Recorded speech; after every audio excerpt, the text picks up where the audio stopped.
ওসমান হাদি আমার কোনো আত্মীয়-স্বজন নয়, নয় আমার কোনো পাড়া-প্রতিবেশী। ওসমান হাদির সাথে কখনো বসে আমি কখনো চা খাইনি আর গল্পও করিনি। তার সাথে আমার এমন কোনো স্মৃতিও নেই। তাকে আমি কোনোদিন বাস্তবতায় দেখিওনি। আমি তাকে স্ক্রিনেই দেখেছি।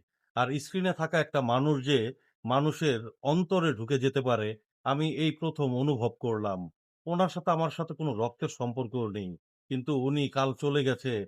আমার সারারাত ঘুম যেমন হয়নি, তেমন আমার অস্থিরতাও আমি আসলে কাউকে বোঝাতে পারব না।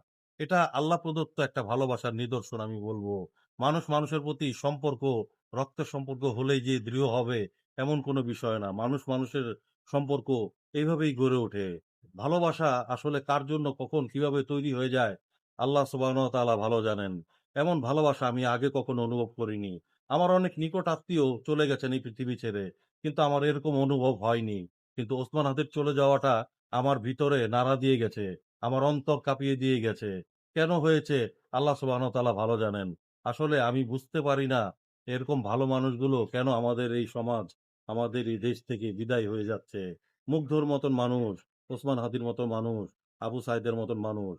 আর কত রক্ত দিলে এই দেশে আমরা সুন্দর একটা স্বাধীন রাষ্ট্র হিসেবে আমরা নিজেকে পরিচিত করতে পারবো তা আমার জানা নেই। অন্য দেশের একটা তাবেদারি হিসেবে আমরা আর কতকাল বেঁচে থাকবো তাও আমার জানা নেই। জন্মের পর থেকে এরকমই দেখে আসছি, এরকমই শুনে আসছি। বয়স হয়ে গেছে, চুল দাড়ি পেকে গেছে। এখনো সেই পরাধীনতার গ্লানি থেকে আমরা মুক্ত হতে পারছি না। এর শেষ কোথায়? এর শেষ কবে হবে? আমরা হয়তোবা কেউ জানি না।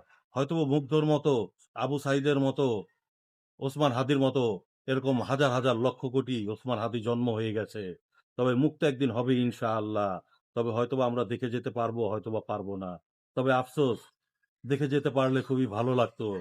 হয়তোবা দেখতে পারবো না। তবে ভবিষ্যৎ প্রজন্ম যাতে সুন্দর একটা দীর্ঘ নিঃশ্বাস না ফেলে স্বস্তির নিঃশ্বাস ফেলতে পারে, এরকম একটা বাংলাদেশ গড়বে আগামী প্রজন্ম। এটা আমরা দৃঢ় বিশ্বাস করি। এই প্রজন্মের মধ্যে যে বারুদ দেখতে পাচ্ছি তা একদিন জ্বলবেই আর জ্বলে উঠবেই। আর তা থেকেই একদিন সুন্দর একটা স্বাধীন রাষ্ট্রে পরিণত হবে এই বাংলাদেশ। এই প্রত্যাশাই করি। আসলে এই দুঃখ বলে শেষ করার মতো না। এই বাংলাদেশে আমার জন্মের পর থেকে আমি যত রাজনৈতিক দলই দেখেছি, সবাই যার, যার আখের গোছানোর জন্য ব্যস্ত ছিল। এখনো এমন কিছু, কিছু রাজনীতিবিদ যারা ওসমান হাদির নামটা উচ্চারণ করতে পারে না, ইনকালাব মঞ্চকে চিনে না, ওসমান হাদিকে চিনে না। ধিক্কার জানাই তাদের প্রতি যে তারা এই দেশের বড়, বড় রাজনীতিবিদ হয়েও এই ধরনের কথাবার্তা বলে। আসলে লজ্জা লাগে, ঠিক আছে? আমরা সাধারণ মানুষ হিসেবে আমাদের লজ্জা হয়। তাদের কেন লজ্জা হয় না এই বোধগম্যতা নাই। তবে আমার বলতে ইচ্ছে করে মানুষ তো লজ্জার মাথা খায়। এই ধরনের রাজনীতিবিদরা যারা লুটপাট করে দেশটাকে অস্থিতিশীল করে রেখেছে, দেশটাকে বিক্রি করে দেওয়ার পায়তারা করছে, তারা আসলে লজ্জার মাথাই খায়নি। তারা পুরো দেহটাকেই খেয়ে বসে আছে। লজ্জা হওয়া উচিত তাদের। আসলে তারা লজ্জা হবেই বা কোত্থেকে? তাদের তো লজ্জা শরমের কোনো বালাই নেই। আমরা সুন্দর একটা ভবিষ্যৎ চাই। আমাদের সন্তানের জন্য, আমাদের ভবিষ্যৎ প্রজন্মের জন্য। আমরা আবু সাঈদ, মুগ্ধ আর ওসমান হাদিকে চিরজীবন অন্তরে বসবাস করাতে চাই। তবে আমার প্রশ্ন জাগে এই দেশের আইন শৃঙ্খলার প্রতি, এই দেশের বড়, বড় প্রতিষ্ঠান যারা সার্বভৌমত্ব রক্ষা করে তাদের প্রতি। আসলে তারা এই পর্যন্ত কি করে আসছে আর কি করে যাচ্ছে আমার বোধগম্য হয় না। আমি নিজে রাজনীতি কখনো করি না। রাজনীতি আমি পছন্দও করি না। আর পছন্দ করবই বা কিভাবে? এদেশের রাজনীতির কথা বলতে গেলে আসলে ঘৃণার বাক্য ছাড়া কোনো কিছুই মুখ থেকে বের হয় না। কারণ এই দেশের বেশিরভাগ রাজনীতিবিদদের কাছ থেকে আমরা যা পেয়েছি তাতে ঘৃণা ছাড়া আর কিছুই আসে না। আমার কাছে খুব অবাক লাগে আমরা এই এমন একটা ৭১ স্বাধীন হওয়া একটা দেশের মধ্যে বসবাস করছি। এখনো পরাধীনতার গ্লানি আমাদেরকে পিছু ছাড়ছে না। আমরা সাধারণ মানুষ এরকম হত্যাকাণ্ডের তীব্র নিন্দা জানাচ্ছি।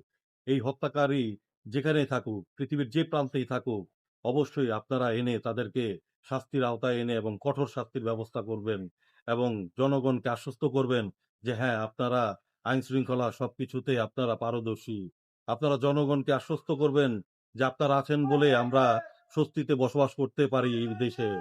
আপনাদের কাছে এই কামনা করছি। অবশেষে বলছি, যারা চলে গেছে তাদেরকে আল্লাহ সুবহানাহু ওয়া তাআলা জান্নাতুল ফেরদৌসের মেহমান হিসেবে কবুল আর মঞ্জুর করুন।